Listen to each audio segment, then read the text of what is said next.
Good afternoon and welcome. There's a bunch of people here besides Darrell and Stevie Waltrip that I want to introduce from Fox. 25 years ago, Fox Sports was launched with the NFL. Our coordinating director, Artie Kempner, our coordinating producer, Richie Zients, were there, and they have guided this NASCAR ship ever since. Among the first hires, Darrell Waltrip was David Hill's first hire when Fox took on NASCAR. Matt Yoakum has been here for the 19 years, as has Larry McReynolds, who's back in Charlotte, myself, and a lot of the technical crew and cameramen that you see here have all been part of this long journey. In addition to our group, Barry Landis has been here the whole way. He's now our race producer and has been since 2007. And I'll forget a few people, but it's an emotional day for all of us because 30 people in the TV compound that work on this show, plus the talent and those I've introduced, have been here for all 19 years of NASCAR on Fox, and next year that number is going to be reduced by 1. A funny thing has happened over the last week.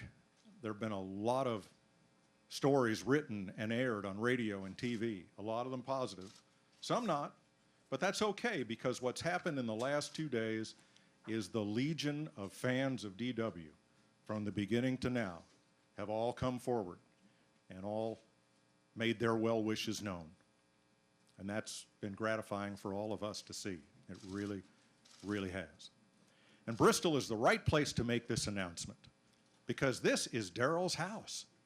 Nobody else has close to 12 wins here.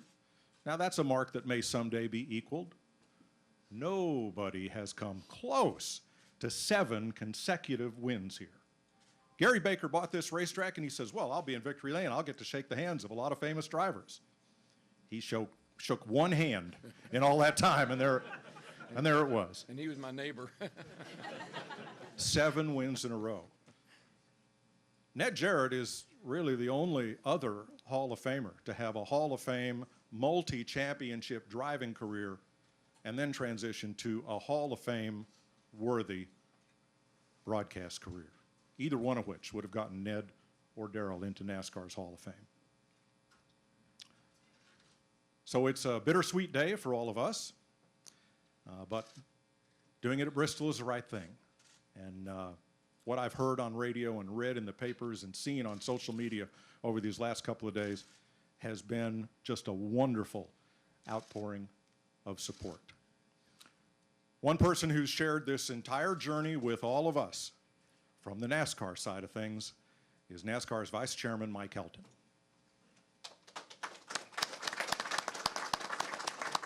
Thank you, Mike. Hey, Stevie. So yesterday when the word went out, Steve Phelps, on behalf of NASCAR, made the official statement. Couldn't agree with him more. The impact that Darrell Waltrip has had on our industry, on our sport, will be felt for generations to come. I'm thankful to be part of today on a personal note. As a lot of you know, I grew up here in Bristol. Tried to race, but that didn't work out too good, so I was lucky to figure out how to stay in the business one way or another, though. You don't grow up in Bristol and not know about NASCAR. And when you hang out at the local tracks, whether it's in Southwest Virginia, East Tennessee, North Carolina, wherever, there's a lot of talk back then about who was up and coming. And this was in the early 70s, and there was this guy from Kentucky who showed up in Nashville, and Nashville was a pretty famous stop in the Southeast for a lot of series, but particularly for stock car racing, particularly for NASCAR.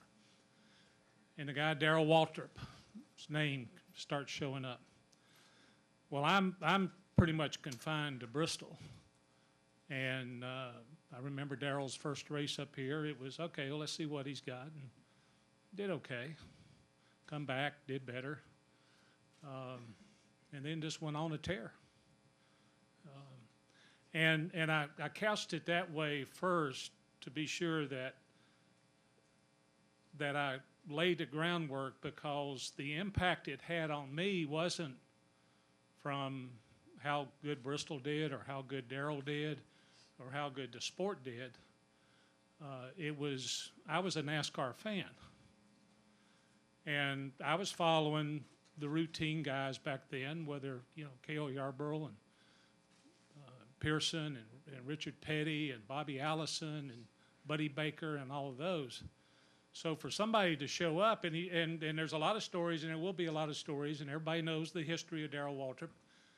He doesn't just show up quietly. He kind of comes in with a bang, so to speak, and that bang continued for his entire career, including 10 years from now. But from a NASCAR fan's perspective, Darrell made me more of a NASCAR fan than I thought I'd ever would be. And he also, obviously pulled a lot of people into the NASCAR following just because of his style and his personality and his ability, but mainly because of his driving ability and style on the racetrack.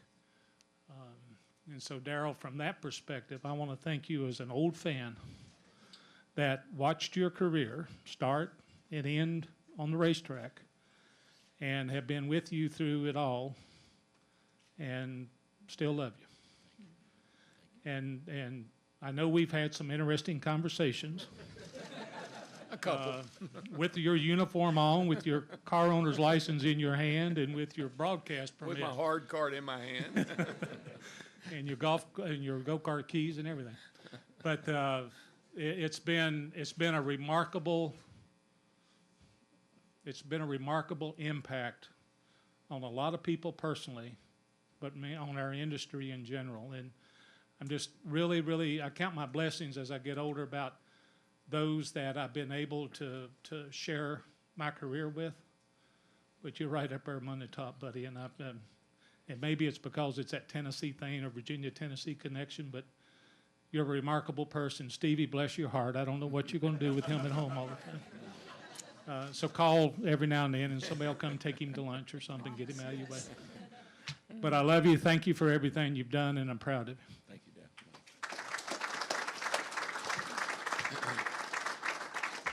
Thank you, Mike. Now that I've had a chance to look around the room, Pam Miller has been here since the start as our pit producer and our Xfinity producer. And the Fox PR people are here if you need any help. Eric Arneson, Megan Engelhart. There's Eric in the blue shirt. Megan is taking care of Barry. There she is. We're good. Okay. If you need anything afterward. And our booth mate, Jeff Gordon's here, and we'll all be available for one-on-ones afterward. But, well, my friend, especially at Bristol, you are no stranger to controversy. Sometimes I think you embrace it, like when Cale Yarborough nicknamed him Jaws. Darrell took that and ran with it all the way to 3 championships and 84 wins, including 12 here and 7 in a row, and then hopped into the broadcast booth, and it's been a wonderful ride ever since. But I know this day and this season, these thoughts just didn't come about recently. Can you kind of take us through the process? Sure. Thank you, Mark. Oh, you want? Oh, I have a mic. Oh. Not that you need one. No, I like my mic. No, a lot of people have, not a lot of people, some people have thought that this was a spur-of-the-moment decision, something that I decided to do over the last 2 or 3 weeks, and that is so far from the truth. Look, these are my teammates. We have been together for 19 years, a lot of us have. And Mike Joy interviewed me when I won the Daytona 500 in 1989.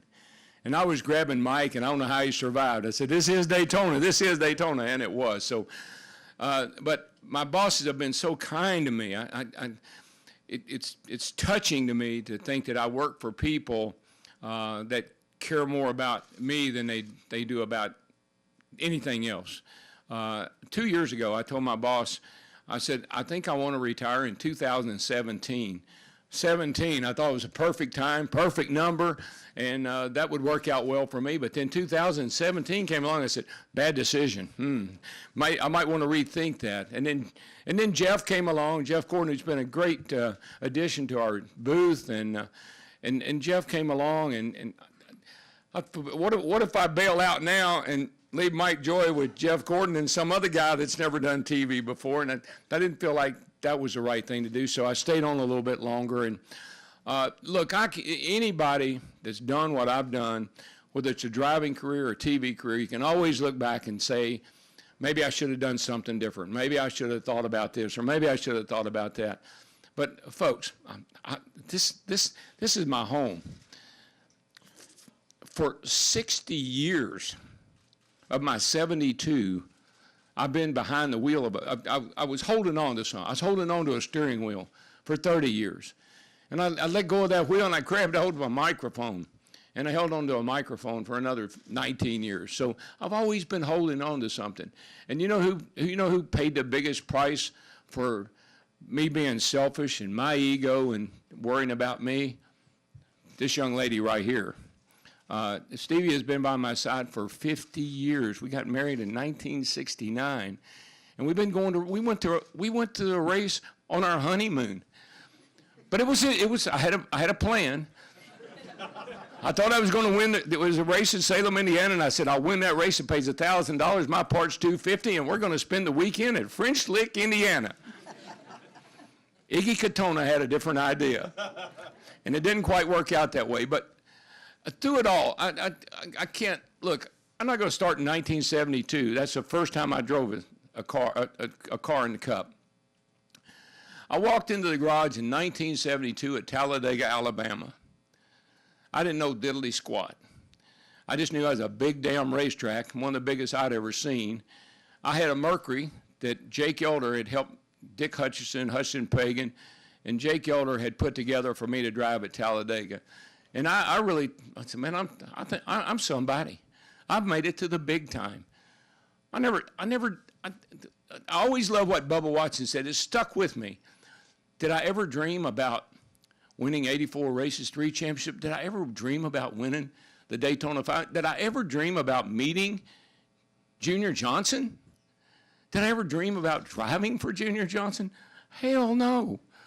But those were things that have come true, and they've happened. So I always tell people, dream big, because it might come true. So dream big, and that's what I did. So I walked in the garage in 1972, and I've been there ever since. I've been to every track, been to every race, but I took to this race. People say, why did you pick the day? Why did you pick Bristol? Someone must have twisted your arm. Someone must have said this is when you got to do it. That's not true. If you walk outside the grandstand over here in turn 4, there's a grandstand. I think it's 43,000 people. I think it's the biggest grandstand, and they haven't reduced it yet, I don't think. So it's one of the biggest grandstands in the sport. Outside that grandstand is a picture of me on the wall. I won 12 races here. This was my sanctuary. I couldn't wait to get here. A lot of guys, I would hear guys complain about this place. I think it was Kyle Petty said they need to plug it up and fill it up with water and call it a fishing hole. And so, but I never felt that way. I love the high banks. I love the speeds of the short track. So this was home to me. It's in Tennessee. Follow me in Tennessee. That was how I felt when I came here. So this is a perfect place for me to tell you that not the rest of this year. I'm going to be, look, it's hard for me to get too upset or too emotional because I got a race to do Sunday. We're going to do 500 laps here on Sunday. And so am I going to worry about what I'm going to do next year? You know when I'll worry about that? When next year gets here. Next February, when all you are in Daytona, headed down for the Daytona 500, and I'm not with you, that's when it'll hit me. But between now and then, we've got races to do. Our last race in June at Sonoma. And maybe when I walk out of the booth at Sonoma, and I look at all these wonderful people that have been there the whole time, and I think about not seeing them anymore, that's when it'll hit me. And that's when it'll hurt. It's like when I had a race team. It wasn't the cars, and it wasn't the sponsors. It was the people. It was the people that made the difference. My team, I missed the camaraderie. I missed team meetings. I missed going to dinner with my buddies and having a beer with my buddies and talking about racing. And that's what this group has been to me. This is my team. Barry Landis in my ear screaming at me about something, or Artie jumping in every now and then with some direction, or Pam, or whomever it may be, and the camera guys up there on the roof trying to get the pictures that I'm talking about that nobody at home sees yet. So I've made a lot of, look, I'm not a journalist. I didn't go to journalism school. I'm not a journalist. I'm a race car driver. I love racing. I love the sport. I love NASCAR. They say you get what you give. Well, I gave a lot, but I got a whole lot more in return. I devoted my time, my energy, my effort, my passion to this sport. And this sport has rewarded me time and time and time again, not just with trophies and the success I've had on the track, but with friends, people that I'll never forget, people that if I'm in trouble, I got every one of them's number, and I could call any one of those people over there and over here and say, hey, I need help, and they'll say, I'll be there. Hang on, I'll be right there. Those are friendships you can't replace. And Mike Helton, I love Mike Helton. I don't know what he's a pretty big wheel in NASCAR, but I never looked at him that way. Mike Helton's always been my friend, my buddy, and he's chewed my butt out many a time, and I needed it. You know that old saying, you don't know what to say, but you keep on talking? I was pretty guilty of that. So a lot of times I got called on the carpet, and I needed it, whether it was Bill Jr. or Mike or whomever it was.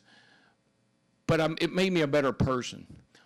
And when I stand up there on Sunday and do this race, I am in one of those cars. I don't know which one I'll be in yet.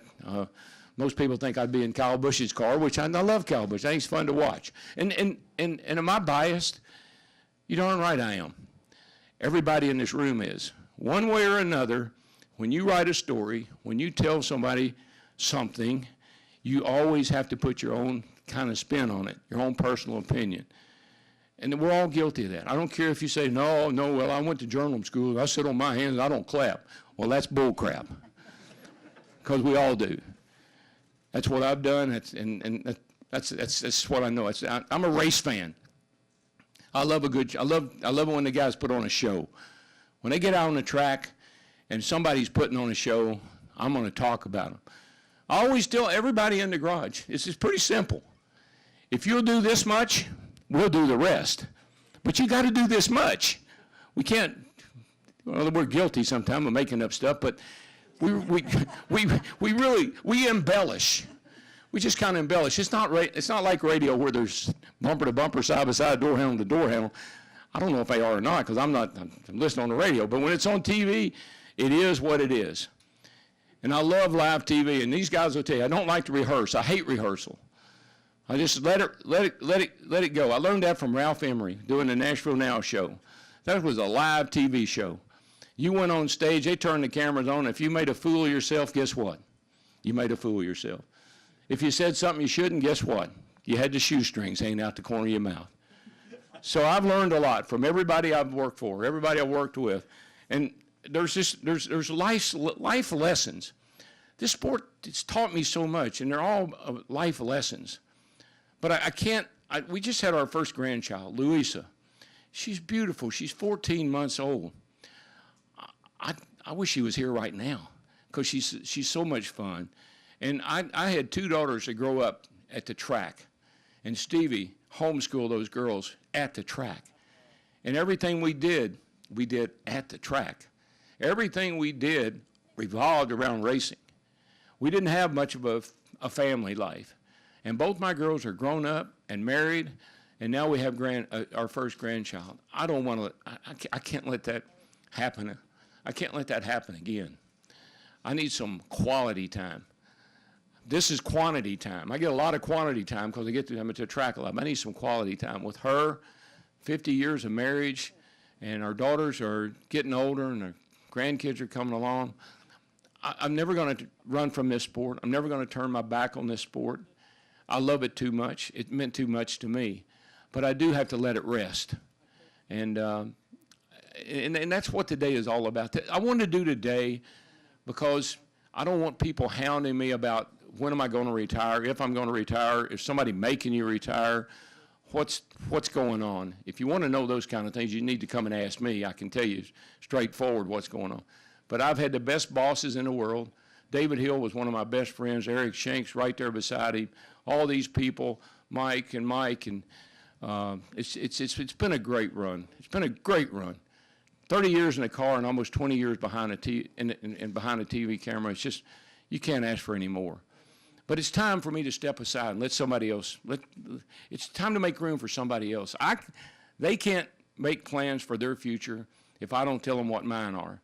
And so that's why I wanted to clear the air today, retiring at the end of this year. Not done yet, got a few races to go. At the end of this year, I'll retire, and somebody else will get up there behind and work with Jeff Gordon and Mike Joy and have as much fun as I had. I could tell you a million reasons why I think today is the right time. But the biggest reason is because I think it's time to make room for someone else. Let somebody else do what I've done all these years. So I've loved every minute of it, and I've learned from every person I ever worked for. Many things I've told you, don't beat yourself. I did that, and I learned the hard way that that's the worst kind of defeat you can have. Hear me now, believe me later. Unintended consequences, things that I harp on all the time. Those are things that everybody in this room needs to take to heart. You get what you give, and the biggest thing I think I learned, and I learned this from, I always told Richard Petty and Pierce and those guys back in the, well, I said, I don't think they respect me. And Richard Petty, with his long index finger, said, boy, respect begets respect. And I had to think about that, and he was right. I remember thinking when I started in this sport, what the hell? What's the big deal with the king? What's the king anyway? Who's the king? And then when it was all over with, and I look back, I know why he's the king now. He was the man, and has continued to be. His legacy, if I have one, I wish it was as good as would parallel his. Because Richard Petty has meant a ton to this sport. People talk about him. He's still here, and he's one of my. I don't like to tell him this because they get all mushy and stuff, but he's one of my heroes, and I've appreciated him very much for what he's meant to the sport. So that's all I got for you. I'm retiring at the end of the year, and see what I'm not. Somebody said, "What are you going to do?" I said, "I don't know. I don't have a plan. I'm a day-to-day guy. I got up this morning, it was raining. It quit raining, the sun's shining. That's my kind of day."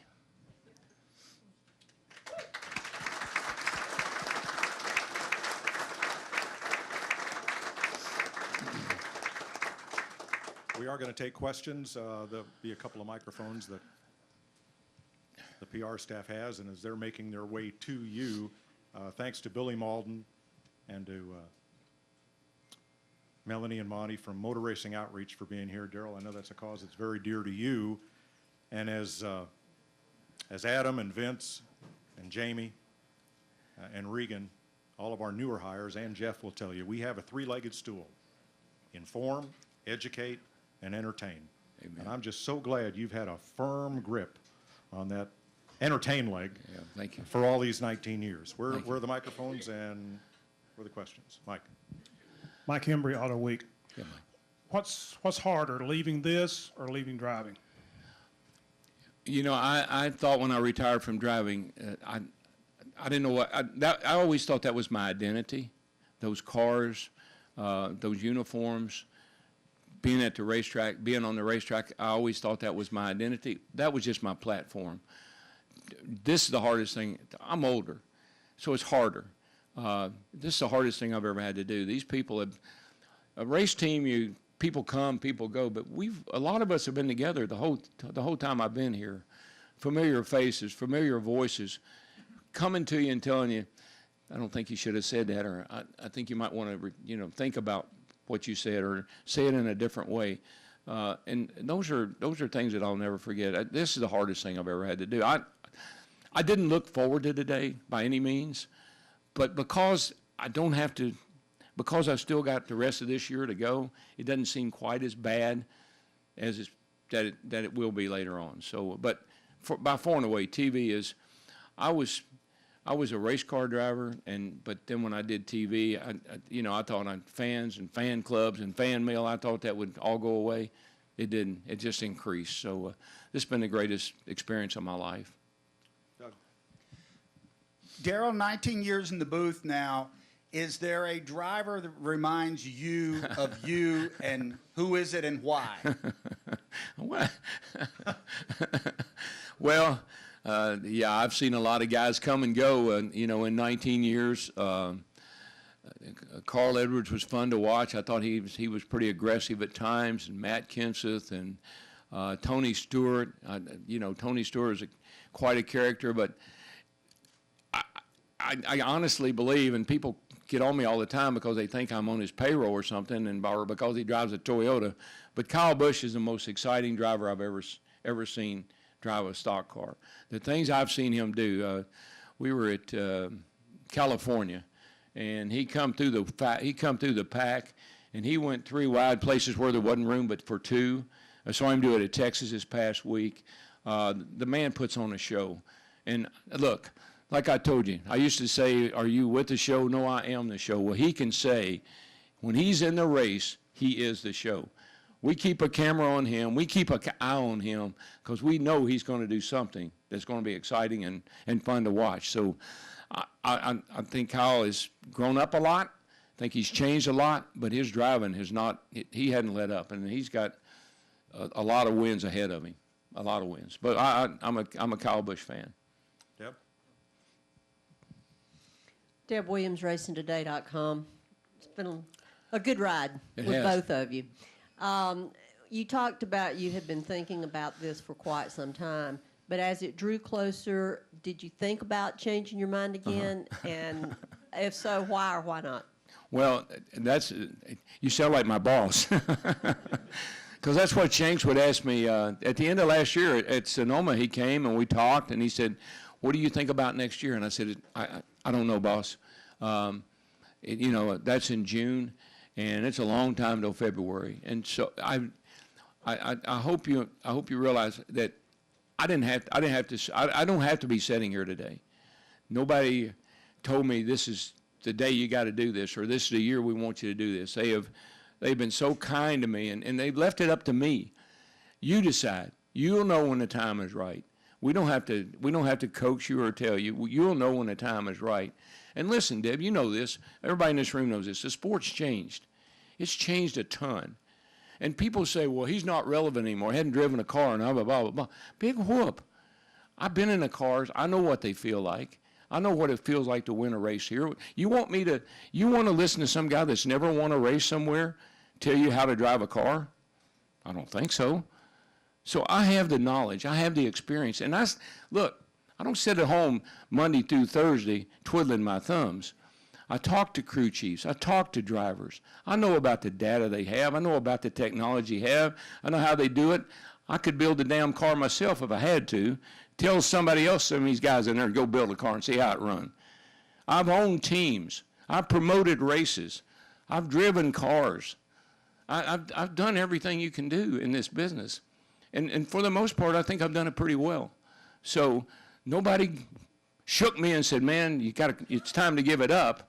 It's just that time. I'm 72 years old. I could do this till I'm 90.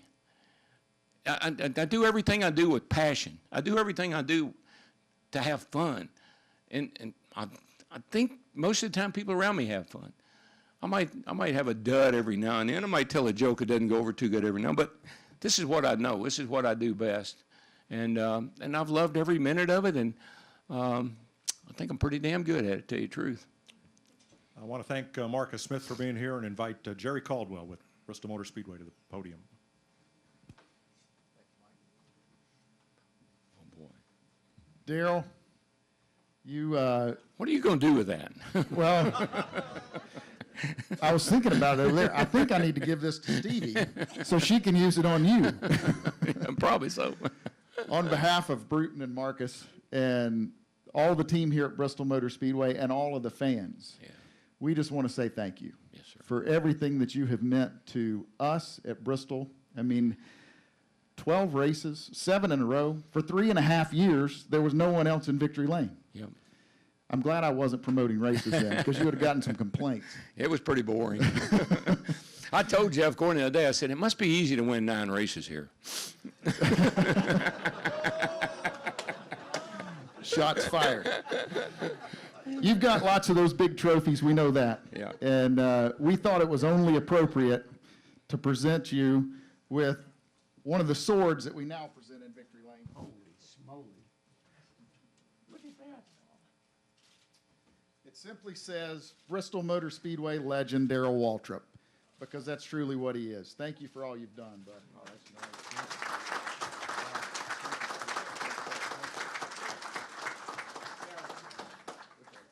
I'll slice you some butter. We have one other thing. Thank you, Jim.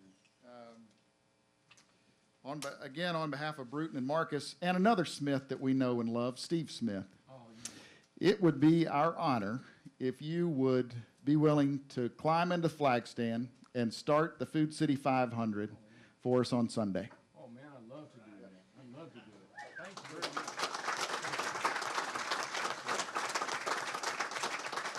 I thought you were going to say climb in the car and run the race. Thank you, buddy. We're going to have a little time for one-on-ones. Jeff will be available, Darrell and Stevie, for one-on-ones until they toss us out here. Thank you all very much for your time and attention. Thank you, everybody.